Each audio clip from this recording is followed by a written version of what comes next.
No, en ese momento el torneo estaba bien complicado, era un torneo musical con un nivel muy alto. Cuando tú tienes éxito, tú te aíslas, porque ya no te hace falta nada. No hay nada escrito en la música.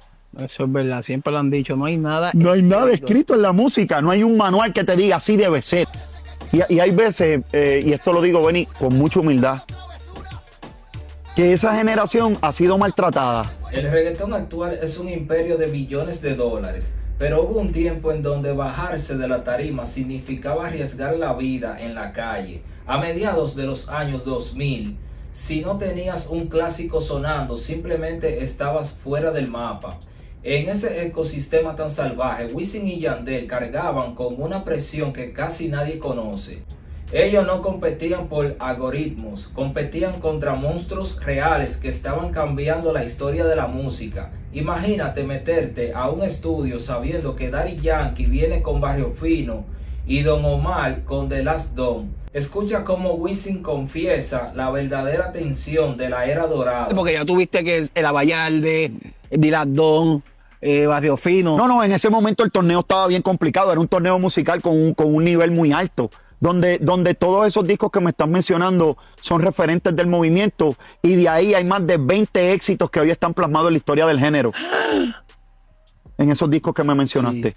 Entonces faltaba que el dúo de la historia marcara. No, y veníamos ya con la presión de la Reconquista. Storitito habían lanzado un disco que había sido impresionante. Sí. Esa es la realidad. Así que, claro, entonces que ganaron un Billboard con el disco, sí, que llenaron el Roberto Clemente, ellos ya venían haciendo cosas grandes. Así que nuestro referente era Héctor y Tito.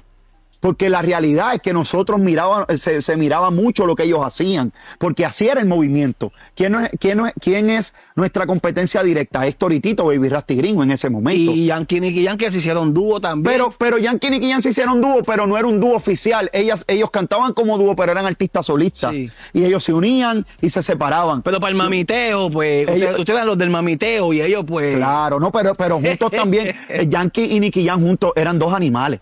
La competencia era a niveles inhumanos. Mientras Wisin y Yandel dominaban las discotecas, Daddy Yankee y Nicky Jam eran dos animales sueltos que hacían temblar el género cada vez que se juntaban. Para el dúo de la historia, el disco para el mundo no era un proyecto más, era su única opción para no ser borrados por la competencia. Pero en esa guerra el respeto no se ganaba con visitas en YouTube. Se ganaba con respeto real en la calle. Mira la regla de oro que Wisin menciona a continuación. ¿Sabes? Como dúo también, Yankee y Nicky Jam tienen unos éxitos, y la combinación de ellos era una combinación certera. Claro, había mucha liga. Mucha liga. Demasiado de mucha liga. Para nosotros era bien importante hacer un disco como el de Pa'l Mundo, porque yo puedo decir en esta entrevista 50 cosas y estar 4 horas hablando contigo. Pero si la música no pega con lo que yo hablo, pierdo credibilidad. Respaldar las palabras con música y credibilidad, de eso se trataba. Pero, ¿qué pasa cuando ganas la guerra y te vuelves asquerosamente millonario? El éxito masivo es el peor enemigo de la creatividad, porque te saca del joseo, de la calle, y te encierra en una burbuja de comodidad. Wisin explica esto usando un ejemplo increíble dentro de la música de la salsa, analizando por qué las grandes leyendas vivas ya no se juntan como antes. Feliciano. Cheo Feliciano. Cruz. No, papi, un Dream Team, analízalo. Tito Puente. Analízalo, ¿sabes? Eso era, la Fania era la meca, pero ¿qué era? Un grupo de artistas remando para el mismo lado. Cuando un género deja de ser colectivo y dejamos de pensar en el colectivo y nos vamos al egoísmo, a no yo, se cayó. Se cae. Y no es que se cae, no me malinterprete, la salsa no se ha caído, pero ya no tiene el mismo auge por eso. Yo no veo artistas, un disco de dos salseros haciendo un disco juntos. ¿Lo has visto? Dime. Pero imagínate un disco, y lo digo con respeto porque le tengo mucho amor a los dos y mucho respeto, para mí son dos leyendas. Imagínate un disco de Gilberto Santa Rosa y Mar Anthony. Ya lo veo, ese código. Imagínate eso. ¿Tú no lo escucharías? Todo el mundo. Yo lo escucharía. Un disco entre Marc Anthony y Gilberto Santa Rosa paralizaría el mundo, pero el negocio y la comodidad lo impiden. Cuando un artista llega a la cima y lo tiene todo, pierde la necesidad de arriesgarse. Se aíslan en sus mansiones porque ya no tienen que pasar hambre. Sin embargo, cuando parece que todo está escrito en la industria, siempre aparece alguien dispuesto a romper las malditas reglas del juego. Yo me iría al bote y le diría al capitán, ponme este disco desde que arranca, que esto yo lo quiero analizar. Y no estoy diciendo que es que no lo han hecho porque no quieren. Seguramente son grandes amigos. Pero ya el negocio ha tenido mucho que ver. Igual que en el género urbano. Cuando tú tienes éxito, tú te aíslas. Porque ya no te hace falta nada. Se acabó el joseo. Ya no tienes la necesidad de josear como lo hacía. Ya estás más cómodo. Y ahí es que se quedan ahí. Y ahí es que a veces, no ellos. El escalón no pasa el artistas escalón. también como yo.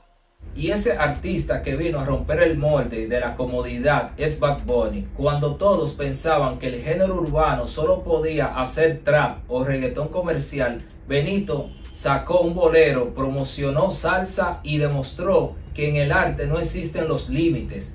Wisin, con un respeto gigante, analiza cómo el Conejo Malo ignoró por completo los manuales de la industria para hacer algo histórico. Y de momento sale Bad Bunny, que es un artista urbano, y lo menciono con mucho respeto, él sabe que le tengo mucho amor, y sale con un tema de promoción de salsa y lo coloca uno en el mundo. ¡Wow! Eso es interesante. Eso el que esté en el negocio también tiene que enseñarle algo.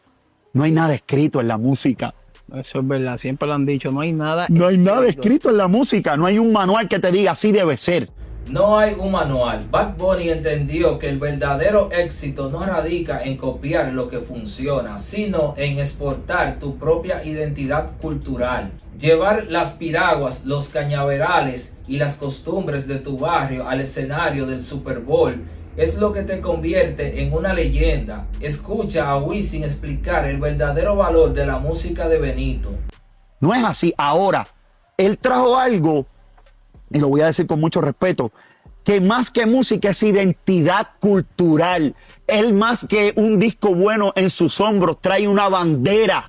Sí. Trae la necesidad y los comentarios que mucha gente querían que se dijeran en el mundo. Esta es mi cultura, de aquí yo vengo. Sí. Piraguas en el Super Bowl, cañaverales.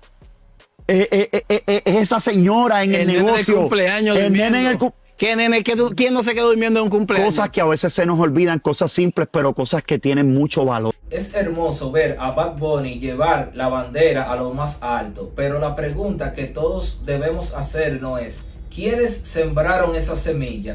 Es fácil mudarse a un edificio lujoso con aire acondicionado, pero nadie recuerda a los obreros que pusieron las varillas bajo el sol. Escucha el fuerte reclamo de Wisin. Creo que, y te lo hablé fuera del aire, yo creo que hay que darle mucho crédito también a todos estos artistas que arrancaron antes que nosotros. Que fue Chesina, que fue Pirín, que fue Michael Immanuel, que fue Baby Rasty Gringo, Ivy Queen. Y todos los artistas, y Blas y Master, todos estos tipos, ¿verdad? Que Baby Rasty Gringo, que estuvieron antes que nosotros porque ellos sí se la bebieron. Y hay veces, y esto lo digo, Benny, con mucha humildad, que esa generación ha sido maltratada. Real. Ha sido una generación que ha sido maltratada por el mismo negocio. Ha sido una generación que ha sido, el negocio ha sido injusto con ellos. Entonces lo digo porque yo creo que sin ellos no hubiera un Wisin y Yandel, no hubiera un Don Omar, no hubiera un Estoritito, no hubiera un Farruko, un Arcángel, un Bad Bunny, o sea, creo que ellos arrancaron a poner varillas en un edificio que hoy se ve brutal, pero esos cimientos los hicieron ellos. La industria actual genera billones, pero maltrata a los pioneros como Don Chesina o Rey Pirín. Wisin demuestra su humildad bajándose del trono para recordar la música que lo inspiró a ser grande. Exacto, entonces vinieron otra gente, se metieron a la oficina a trabajar. En aire acondicionado, pero los que sudaron fueron ellos, así que por eso los menciono. Qué duro. Y creo que ser parte de la historia, ¿verdad? Porque creo que el género es un libro de muchas páginas, de muchos capítulos. Creo que esos primeros capítulos es bueno que la nueva generación los conozca. Para que entienda. Tuya, esa primera inspiración tuya, esos primeros, ¿quiénes fueron más o menos? Baby Rasty Gringo fue una inspiración para mí. Memi Vale. Recuerdo de Memi Vale que pegaron. Ven, que te voy a negar. No, durísimo, Las Guanábanas, Rubí Joel. Todos estos tipos, brother. Hay muchos. Yo recuerdo el Strickland People, Chiclín. Abusado. Yo te estoy hablando de Nico Canadá, Boricua Guerrero en aquel momento que tiene que ver con Elías, y ahora compartimos y hablamos de esos discos que yo he escuchado y yo decía, wow, brother, qué increíble. Claro que lo que están haciendo esta gente. Te estoy hablando antes de cuando era un fanático, antes de ser grande, ¿verdad? Así que le tengo mucho respeto a esa generación.